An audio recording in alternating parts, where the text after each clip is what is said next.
Hi, I'm Kevin Parker, owner of the Little Diesel Gym here in Waco, Texas. Today I'd like to talk about something that you may have in your gym, you may not have in your gym. If you do have it in your gym, or if you've noticed it in your gym and you've never thought about how it was to be used, today I'd like to explain that. Today I'd like to talk about chains and bands. And there are with anything, there's different sizes of chains and there's different sizes of bands. And today we're going to talk about why you would use each one. Let's start off with chains for just a second. Chains generally can come in different sizes. Ours are unique in that we have a 2-inch hole welded onto the ends. 2-inch hole obviously, so we can slide it onto any type of barbell, leg press, anything that would hold a 2-inch plate also would hold a 2-inch chain. In this gym we've got a couple of different chains to choose from. A 22-pound chain, up here, and a 4-pound chain, and of course 4-pound chains, we have many of them so you can stack them together. Bands also come in different sizes. With each size comes a different resistance, or in what we're going to talk about here in a little bit, a different assistance. Okay, so as we were talking about, what a lot of people think about when they think about chains and bands is they think about them in terms of resistance. We talked about the different sizes of bands. Now, if you'll look down here at the bottom of the rack, can you see the bottom of the rack? There are pegs, and on those pegs, they were specifically meant to hold bands so that you could resist while you lift the barbell, whether it be a squat, whether it be a standing overhead press, whatever it is. Anything that we anchor at the bottom with a band, we're going to get resistance from. The larger the band, the more resistance. And certainly we have to put tension on that band and take it through a tensing to get that resistance there. If we keep it low where there is no resistance on the band, then we're kind of defeating the purpose. A lot of people think that chains and bands serve the same purpose. They do have a crossover in this purpose, in that where we use a chain, it too is going to provide a resistance off the floor.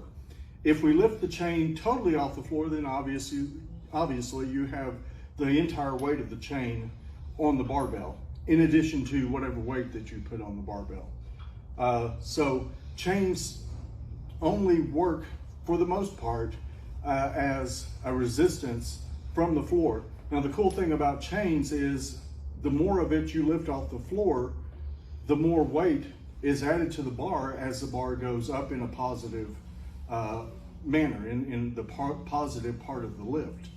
So chains, they allow you to do that, whereas bands probably don't do that. Unless you have a tensile, the tensing strength on the band as you lift it, then you're going to have more weight added to the barbell that's holding, or going against the chain, holding the chain, or going against the band. Okay, now here is something that you might not have thought about with bands and the different bands that you can use.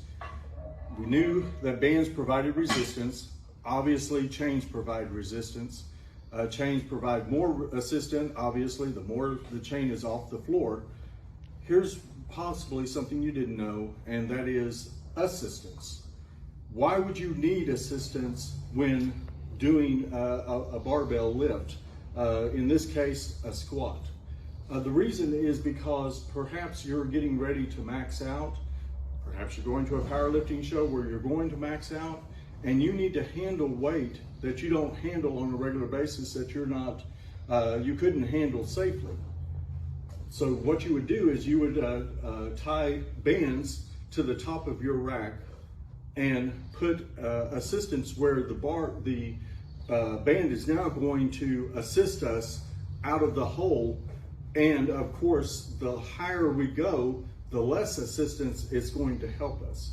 This allows you really to overcome sticking points, to prepare your central nervous system, to use heavier weights. So you definitely want to consider using bands. You can use different tensile strengths on the bands. Here I have some of our larger bands. I believe these are 75-pound. They assist you together, the two of them. 2 green bands would assist you 75 pounds out of the hole. Okay, so today we've talked about the differences between chains and bands. While they have some similarities, they also have distinct differences. Chains add weight to the lift as you're going, and they add more weight the farther you go into the lift because of more of the chain being lifted off the ground if your chains are truly touching the ground when you start. Bands, we learned their resistance is a little more static, but the great thing about bands is they can also provide assistance rather than resistance, depending on where you anchor them, so that you can get through your plateaus or even work towards a new max effort.